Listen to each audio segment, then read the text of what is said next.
Dito sa Lapu-Lapu City sa Cebu, nakilala namin si Berto.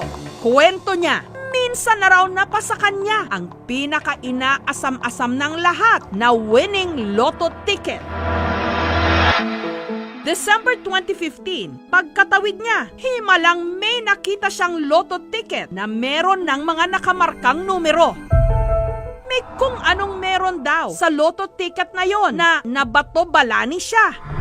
Kaya agad siyang nagtungo sa pinakamalapit na lotto outlet. Yung numerong nakita niya sa lotto ticket sa kalye, ang tinayaan niya, 14, 43, 45, 05, 15, 37. Ibinigay ko yung numero sa lotohan. Sabi ko, ito yung tatayaan ko na numero. Kasi, first time ko lang naman talaga tumayan ng loto nun.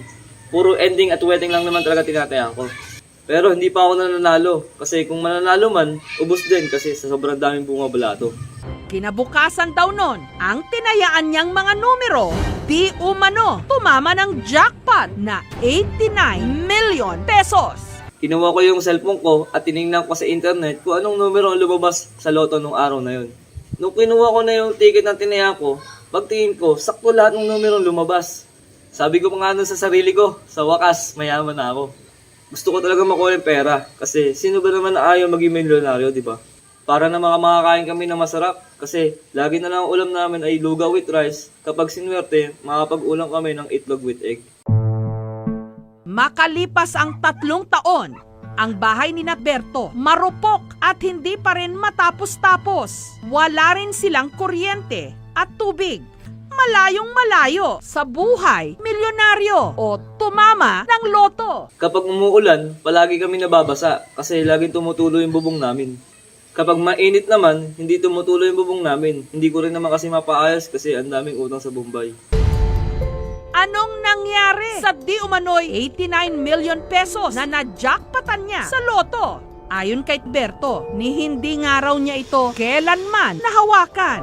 Dahil ang winning ticket napasakamay daw ng may-ari raw mismo ng lotto outlet kung saan siya tumaya. Ang itinuturing pa naman daw niyang kaibigan, si George. Sobrang lapit nga namin sa isa't isa kasi hindi kami magkalayo. Tawagan nga namin Lodi Pet Malu. Dahil natakot siya sa laki ng premyong 89 million pesos sa jackpot, ipinagkatiwala niya kay George ang kanyang winning lotto ticket. Nung ibinigay ko na sa kanya yung ticket, hindi ko naisip na lolokoy niya ako. Kasi akala ko babae lang nagloloko sa relasyon. Sinabihan daw ni George si Berto na tutulungan siya nitong mag-claim ng premyo sa Maynila. Sabi ko, Lodi Pet Malu, tumama ako sa loto. Tapos kinuha niya yung ticket at tinignan niya kung tumama talaga ako. Tapos nung nakita niya na yung ticket, binalik niya sa akin. Sabi niya, pirmahan ko daw. Tapos sabi niya, bumalik daw ako sa kanya bukas at isasama niya ako sa Maynila. Kaya kinabukasan, agad daw sinamahan si Berto kina George para bawiin ang di manoy winning lotto ticket. Pero si George itinanggi na may ibinigay sa kanyang lotto ticket si Berto. Kaya sinamahan nilang magreklamo si Berto sa barangay. Sa unang paghaharap pa lang daw, itinanggi ni George ang mga paratang. Hindi ko alam kung ba't niya nagawa sa akin yun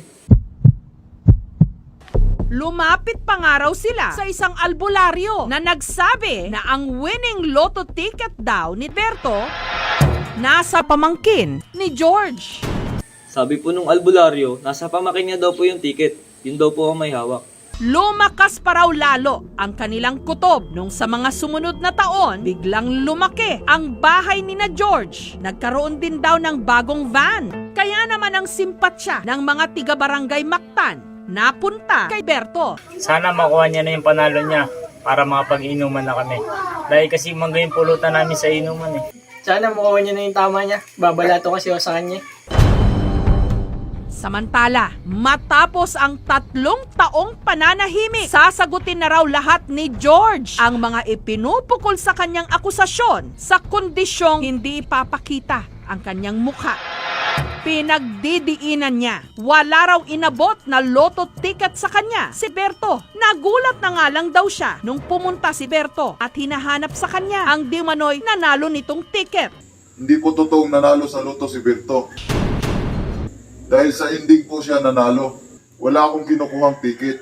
Kaya naman daw hindi na niya sinipot pa ang mga sumunod na hearing sa barangay dahil pakiramdam niya nasabi na niya lahat ang kanyang panig. Sa unang beses pa lang nila paghaharap, nasasaktan din daw siya at ang kanyang pamilya sa chismis na sila'y nanloko. Sabi sa akin ng mga tao, manluloko daw ako. Kaya ayaw na nilang tumaya sa tutuhan ko. Kaya ang ginagawa ko, nagpapainding na lang po ako. Kasi sayang din po ang kikitain doon. Lahat daw ng kanilang mga ari-arian kayang ipaliwanag ni na George. Nakapagpagawa na kami ng bahay bago ng issue na yun. Saan po galing yung pinagpagawa po ng bahay nyo? Siyempre, sa pagpapainding ko, minsan nagtitinda po ako ng balot sa tanghali. Sa gabi naman, nagtitinda ako ng taho. Bago pa raw sila nadamay sa kontrobersya, meron na silang 3 Lotto outlets. Pinaghirapan ko yan. Halos lahat ng trabaho, pinasok ko na, kahit nakasarado. Yung pagpagawa namin ng bahay, yung mga sasakyan namin, lahat yun pinaghirapan ko. Ang tanong pa rin, sino kina George at Berto ang nagsasabi ng totoo? Nag-imbestiga kami.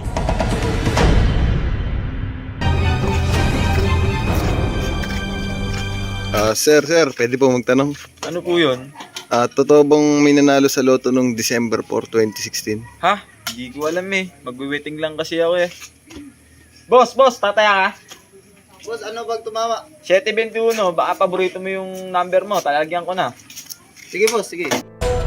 Kailangan natin ng pera, syempre. At mas marami, mas giginhawa ang buhay. Pero pera rin ang ugat ng maraming away at hidwaan sa mga magkakamag-anak, magkakapitbahay, magkakaibigan. Kaya dapat tayo ang may kontrol sa pera at hindi pera ang may hawak sa atin sa leeg.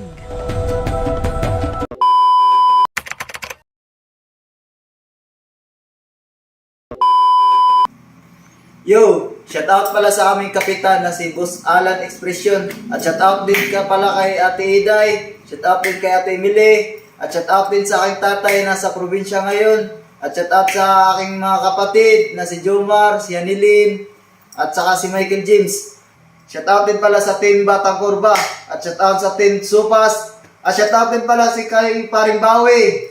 At shout out din kay Paring Tungit. Shout out din pala kay Paring Imar, Paring Riniel, at shout out din kay Paring Ice, at shout out kay Paring Bato, at shout out din sa aming editor na si Jilo, at shout out din pala sa aming yung kasama ko sa vlog ay si Yokib, at shout out sa nanonood sa aming YouTube channel, at shout out din sa aking kuya na si Jomar Falcon, at shout out kay Bongbong Mamuyak, at shout out kay Ate Jibil, ay shout out kay Kuya GR, ay shout out din pala sa mga konsyal ngayon, si Kuya Lando. At shout out din kay Kuya Benito. Ay shout out din pala sa kay Boss Iyong.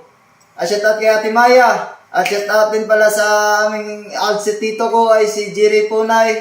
At saka si Joel Punay. At shout out sa nanay ko na si Helinda Punay. Shout out din kay Boss Kadya na Team Kurba ngayon sa nagbabasketball. At shout out din pala sa kay SK, Brian. At huwag niyo makakalimutan mag-like, mag-share, mag-subscribe sa aming YouTube channel. Maraming salamat po.